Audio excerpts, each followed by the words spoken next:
This morning's getting stranger by the minute. First Bastila comes out looking like she saw a ghost, and now you. Well, Bastila did mention that you should go to the council chambers before she left. It's no doubt urgent, so you shouldn't keep them waiting. Well, I can't say I blame you. I haven't exactly been sleeping well myself. Here I thought things would get better once we escaped Terrace. No, she didn't. She didn't seem well, as I recall, and for that matter, neither do you. Are you all right? You got it.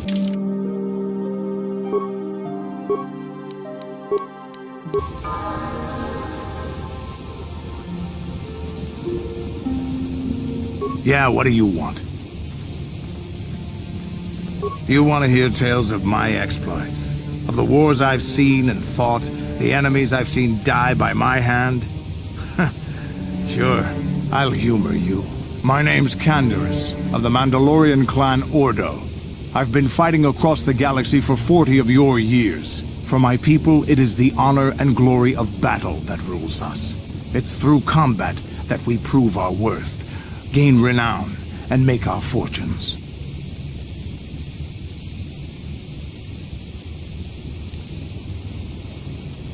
The Sith came to us with an offer. To fight a worthy enemy in a battle that would be remembered forever. Win or lose, as long as the fight is worthy, then honor is gained. The glory at having triumph over impossible odds is what drives us. If there's nothing at stake, your possessions, your life, your world, then the battle's meaningless. We Mandalore take everything we are and throw it into battle. It's the true test of yourself. The battle against death. Against oblivion. All life dies eventually. A true warrior is one who can beat it down whenever it raises its head. But times have changed now. The Mandalore clans have been scattered across the Outer Rim. The Republic is in decline, and the Sith Empire rises to take its place. The clans as they were aren't a threat, but the galaxy still fears us. People think we war out of spite or bloodlust. They don't understand, and fear that. We only wanted the challenge of the battle, and glory from it, win or lose. And we lost. But now I have no real challenges. Crushing Davik's enemies and the pathetic gangs in the lower city of Taris could not be considered the most glorious of tasks. When I think of the battles I've fought, the thousands I've killed, the worlds I've burned, I weep for my past. We will never again speak of this. We've got work to do, so let's get to it.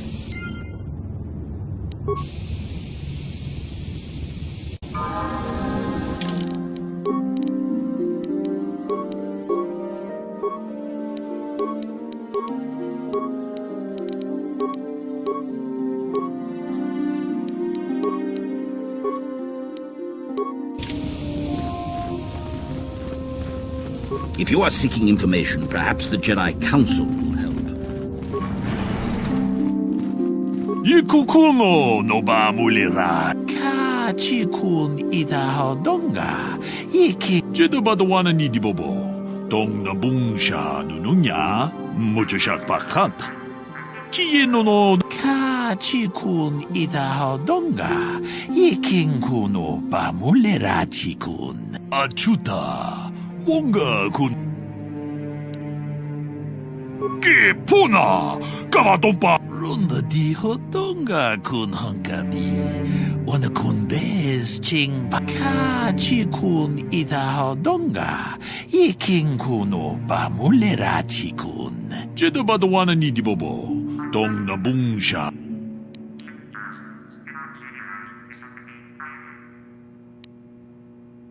Muchashak pakat. Kieno no. Runda di hodonga kun hunkabi. Wana kun bez ching balamule. Jeda badawana ni dibobo. Dong na bungsha nunu. Ka chi kun ida hodonga. Yiking kuno ba. Achuta. Wonga kun biz dulpig. Jeda badawana ni dibobo. Muchashak pakat. Kieno no.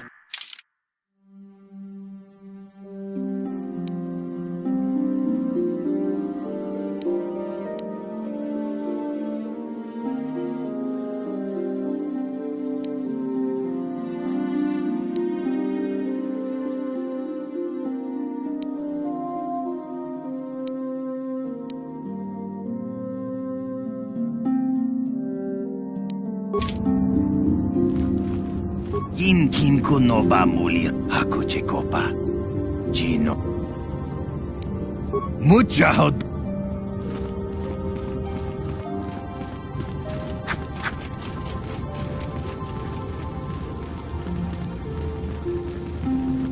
Runda di hodonga kun kachi kun ida. Tong abo sha umninang. Runda di hodonga kun hankabi. Wana kun achuta.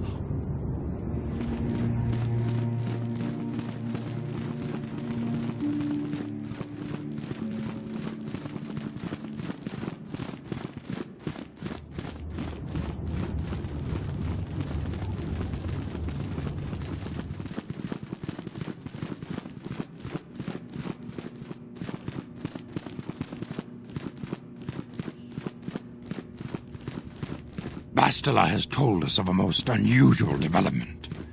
She claims you and she have shared a dream. A vision of Malak and Revan in the ancient ruins here on Dantooine. These ruins have long been known to us, but we believe them to be merely burial mounds. Perhaps they're more than we first suspected, if Revan and Malak found something there.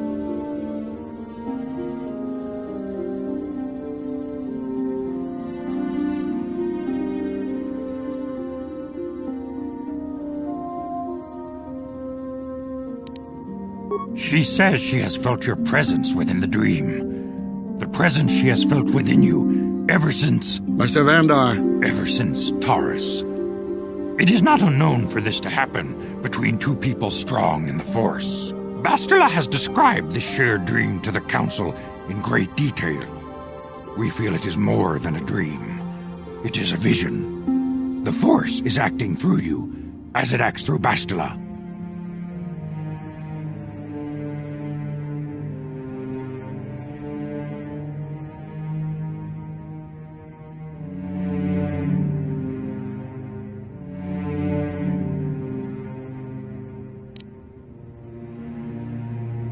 You and Bastila share a powerful connection to the Force, and each other.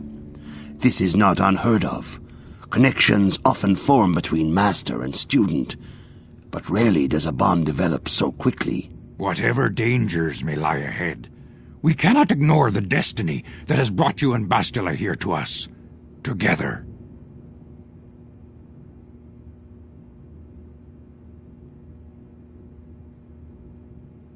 You and she are linked, as is your fate to hers. Together, you two may be able to stop Darth Malak and the Sith. But do not let your head be filled with visions of glory and power. Such thoughts are the path to the dark side. The way of the light is long and difficult, as you must learn. Are you ready for such hardship? Understand that there is little choice in this matter, for you or us. Across the galaxy, the numbers of our order dwindle. We have sent many Jedi in quest of a way to thwart Malak's advance. Many have not returned. The Sith hunt the Jedi down like animals, ambushing and assassinating our brothers wherever they are found. We fear it is only a matter of time until they discover even this hidden refuge. Other Jedi have fallen from the light and embraced the dark side, giving their allegiance to the Sith and Malak, their Dark Lord.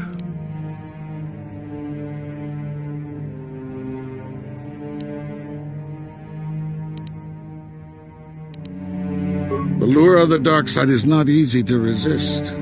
Malak's power grows as more and more planets fall to his conquering armies.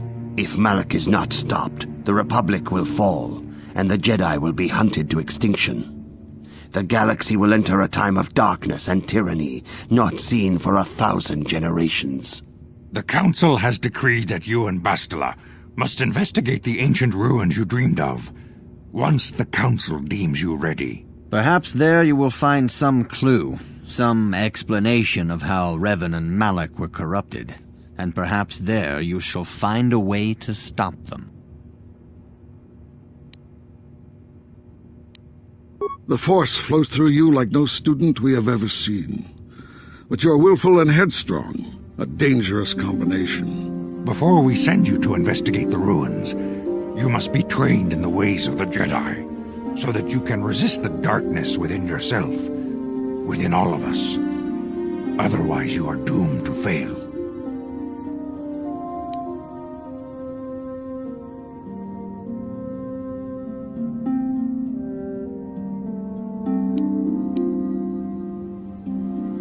We must begin your training at once.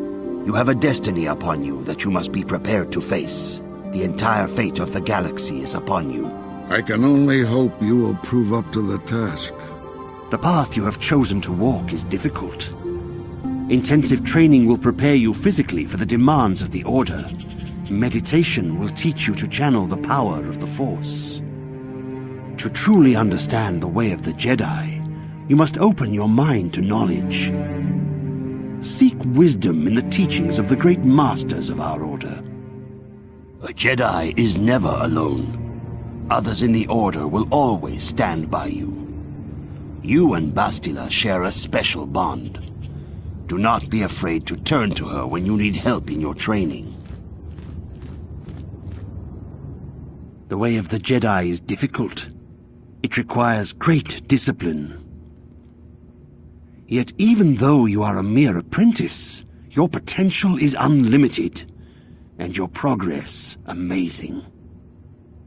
In all my years, I have never seen one who has mastered the initial training so quickly. You have done in weeks what many cannot do in years. I am honored to welcome you fully into the Jedi Order. Soon your apprenticeship will end, and you will be granted the title of Padawan, the lowest rank of those within the Jedi Order. Yet first you must prove yourself worthy. In the traditions and customs of our Order, as handed down from master to pupil for 1,000 generations, you must successfully complete 3 tests before you earn your place among the Jedi.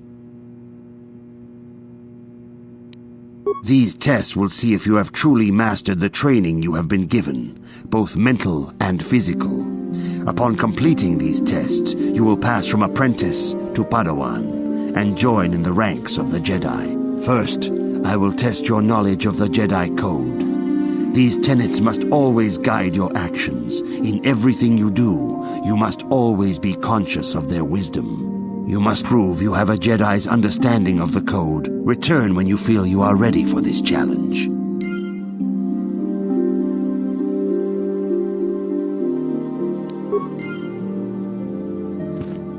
Greetings, my young pupil.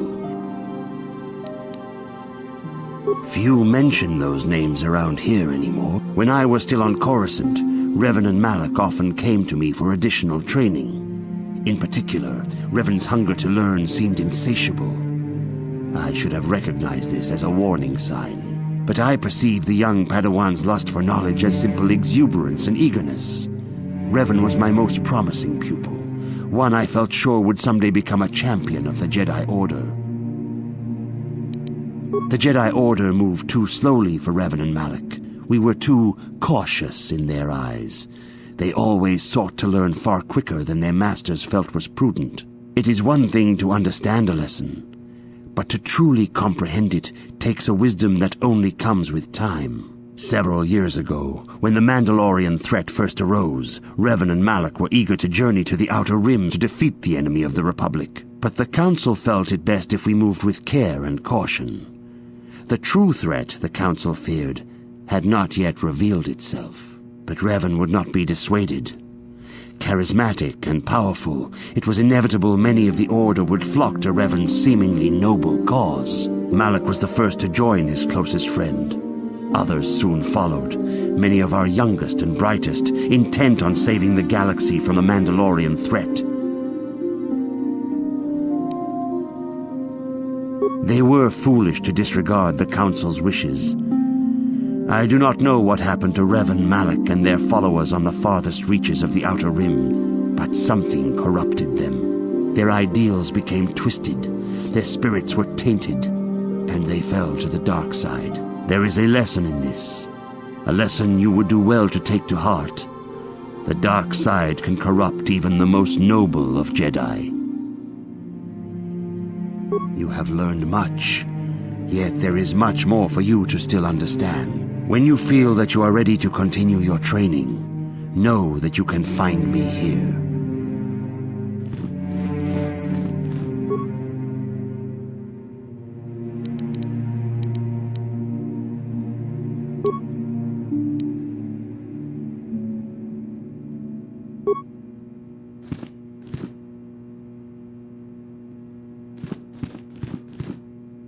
Greetings, my young pupil.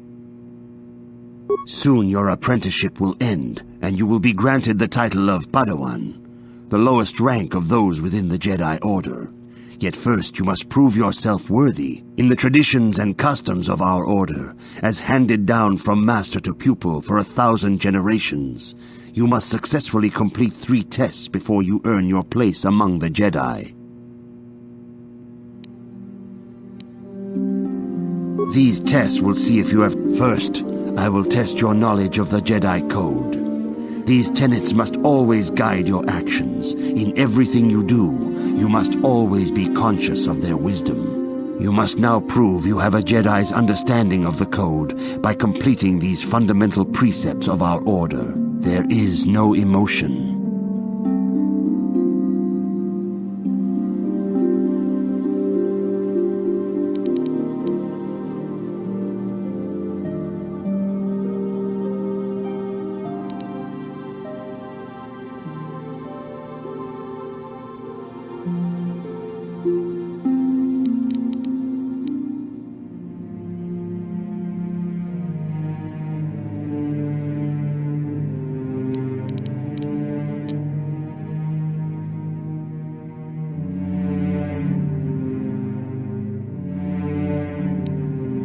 There is no ignorance.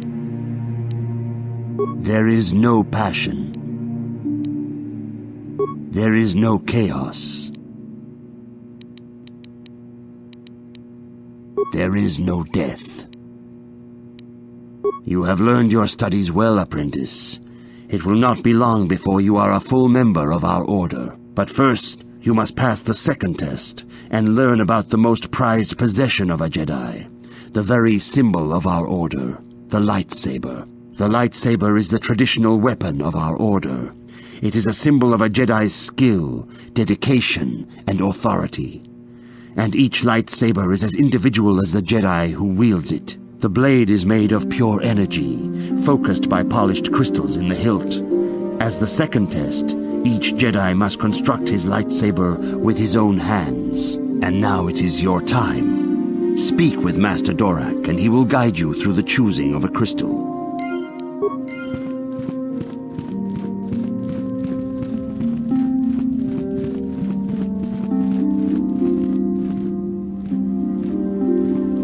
Ah, you have come, young apprentice, at Master Zar's bidding. He sees great promise in you, as do I. The time has come for you to choose the color of your lightsaber. This color also reflects your demeanor and position within the Order.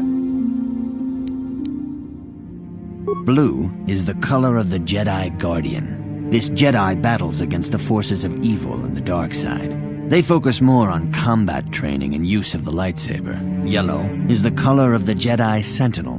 This Jedi ferrets out deceit and injustice, bringing it to light. They focus less on combat and more on other skills and abilities. Green is the color of the Jedi Consular. This Jedi seeks to bring balance to the universe. They mediate between other groups, using their powers to end conflict and preserve peace. Indeed, we shall see. I will now ask you questions, and your responses will indicate which class you lean most towards. A woman and her small child are beset by a desperate-looking group of thugs. They're menacing her with weapons, and she screams to you for help. What do you do? Indeed. You are in combat with a dark Jedi allied with the Sith. There is a pause in the combat. What do you do? Yes, I suspected as much. There is a locked door, and your goal lies on the other side. what do you do? I am beginning to see a pattern here, apprentice. I have a feeling about what you would be best at. But first, the final question. You are the head of an enclave on a contested world. The Dark Jedi have infiltrated and are causing unrest across the planet. What do you do? Yes, I thought as much. As I suspected, you would be most suitable as a Jedi Guardian. Which color and path do you believe? Here is a blue crystal for your lightsaber. Go speak to Master Jar again, and he will instruct you in how to construct it.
Ah, good. Now...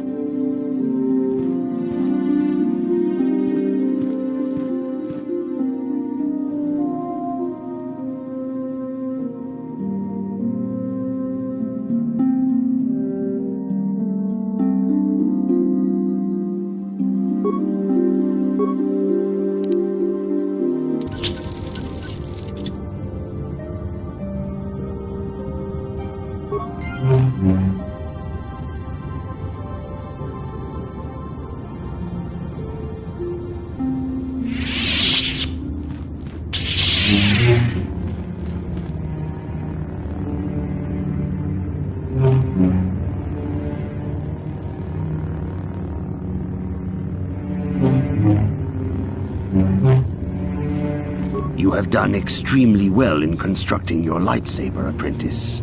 Your crystal seems to have been set perfectly. It is rare indeed for that to happen the first time one constructs their lightsaber. These crystals are very rare, found only in certain caves strong in the Force. By adding crystals to your lightsaber, you can alter or enhance its properties. There have even been unconfirmed rumors of certain Force-sensitive caves here on Dantooine that may hold these crystals.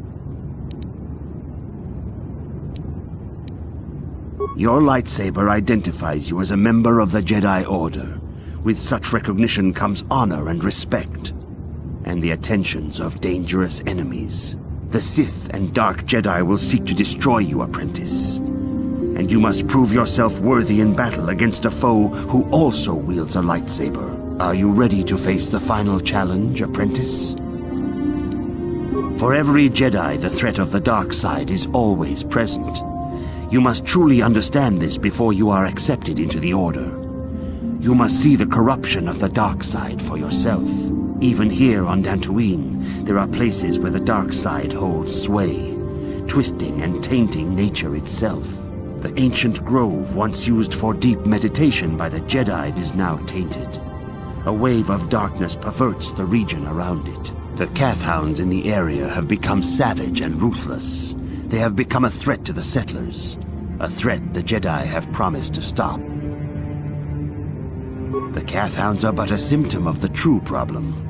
You must journey into the grove and confront the true source of the darkness. That is your task. I can say no more. Some things you must see for yourself. None of the other Jedi at the Academy are permitted to help you in this task. But remember this, my young apprentice. A Jedi acts with patience and care, and those on the dark path are not always lost forever. The dark side still taints the ancient grove. Your lessons cannot continue until the spreading corruption of the dark side has been stopped. This is your task, apprentice. May the Force be with you.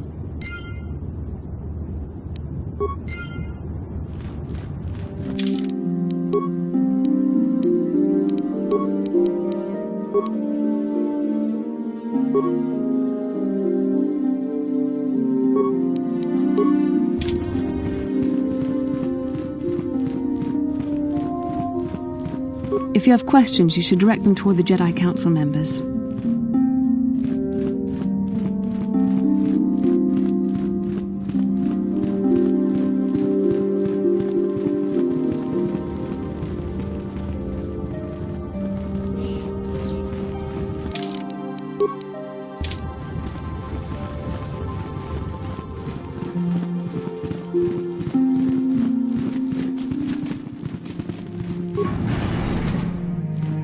Yikukuno no ba muli. Much.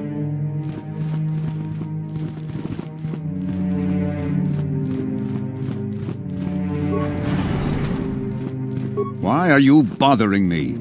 I'm here to speak with the Council, not some servant. Please leave, or I shall be forced to tell the Council of your rude behavior.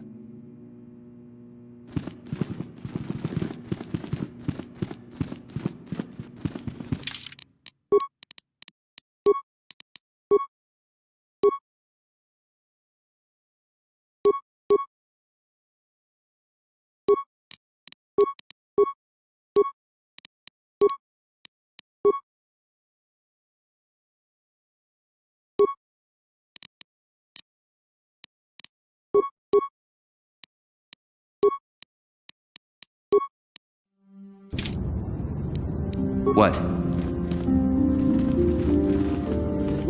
Yes, what's on your mind? Yeah, what do you want? I was one of the best youth warriors in the clan Ordo in my time.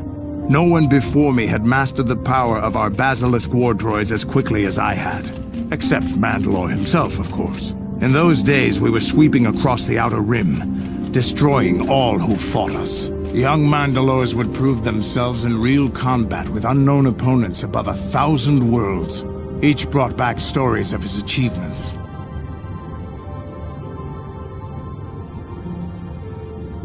I remember it well, orbiting high above a placid world, its defenses just stirring. As was tradition, I would go ahead of the first wave to find enemies in the thickest fighting. I remember sitting there in my armor, linked directly with a basilisk thrumming beneath me, my heart racing with fear of the coming battle.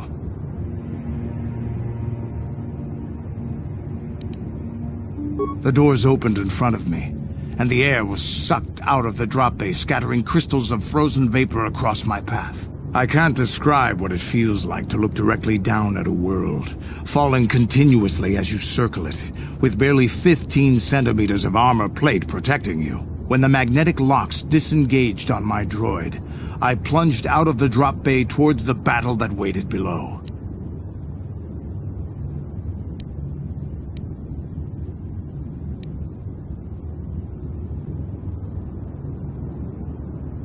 The exhilaration, the euphoria I felt as I streaked into the atmosphere, dodging self-guided projectiles and beam weapons, was unmatched. An 80-kilometer plunge through the atmosphere, dodging and weaving, the outside of my armor glowing like the sun with the heat of re-entry.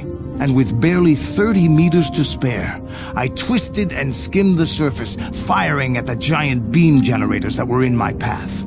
The explosion from that sent shock waves that leveled the entire complex around it.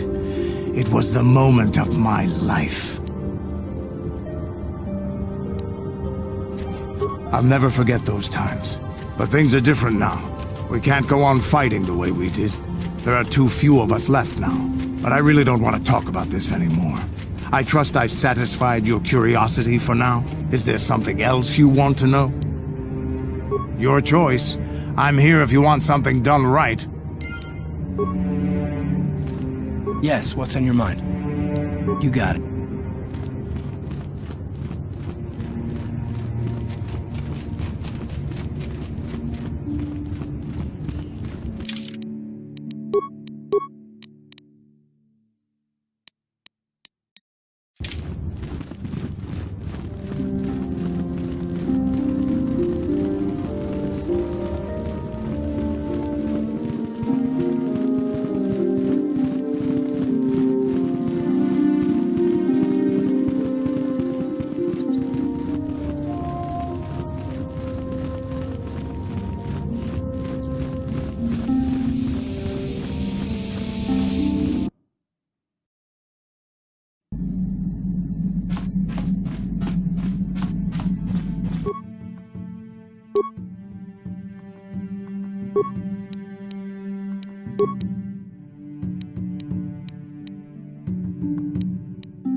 Yes, what's on your mind?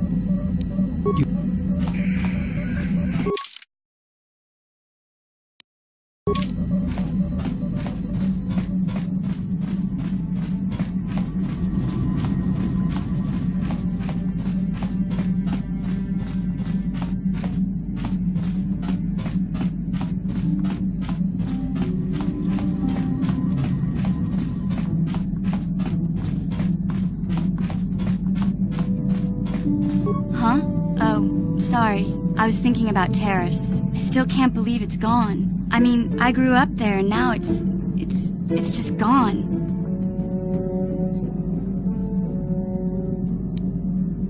I don't really think there's anything you can say. I just have to find some way to deal with it, I guess. It'll take some time. Look, I'm not saying I can't go on or anything like that. It's a shock, you know? I mean, I knew the Sith were evil and all, but the reality of it kind of slaps you in the face. But I suppose that's why we need to stop Malik, right? The more time I spend dwelling on Terrace, the more chance some other planet will get wiped out. I guess that's what it comes down to. So don't worry about me. I'll be okay, and if you need my help against Malik or the Sith, I'll be there for you. Hey there, what can I do for you? I'm sorry for the way I acted before. It's just that when it comes to Lena, I tend to get a little worked up.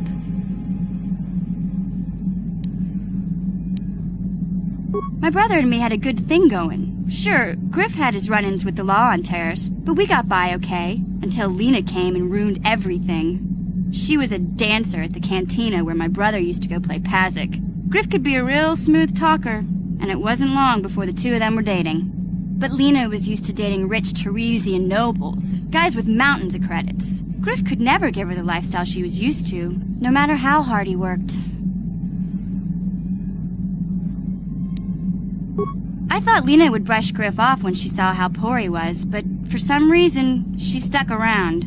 I guess she saw the potential for a big payday down the road. After they'd been together for a few months, Griff told me he was leaving Terrace. He and Lena were going to try and make their fortune off-world. He promised as soon as he made enough credits he'd come back and get me, and we'd all live like royalty. That was 2 years ago. I haven't seen him since. I don't even know where he went.